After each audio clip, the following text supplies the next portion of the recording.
Hey everyone, today I'm going to show you how to fix Microsoft Family Safety blocking Chrome. Without any further ado, let's get started. First, press the Windows key on your keyboard. This will open up your Start menu and allow you to search for what you need. In the search bar that appears, type in Services and hit Enter. This will bring up the Services application, which is where Windows manages all the background processes and features running on your system. Once the Services window opens, you'll see a long list of different system services. Don't worry about all of them right now. What you need to do is scroll down through this list and locate the one called Parental Controls. This is the service that's responsible for managing Microsoft Family Safety restrictions, including the ones that might be blocking Chrome from working properly on your device. When you find Parental Controls in the list, double-click on it.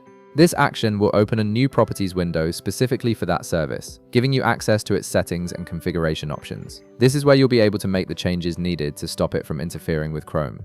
In the Properties window that opens, direct your attention to the section labeled Startup Type. This setting determines whether the Parental Controls service runs automatically when your computer starts up, or if it stays turned off. Right now, it's likely set to run automatically, which is why it's actively blocking Chrome. Click on the drop-down menu next to Startup Type. You'll see several options appear, such as Automatic, Manual, and Disabled. From this drop-down, select Disabled. By choosing this option, you're telling Windows to completely turn off the Parental Controls service, which will stop it from blocking Chrome or any other applications that were being restricted.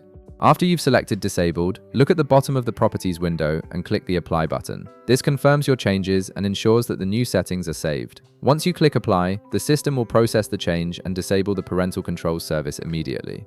And that's it. You've successfully disabled Microsoft Family Safety, and Chrome should now work without any issues. If this video helped you out, be sure to leave a like, subscribe, and I'll see you in the next one.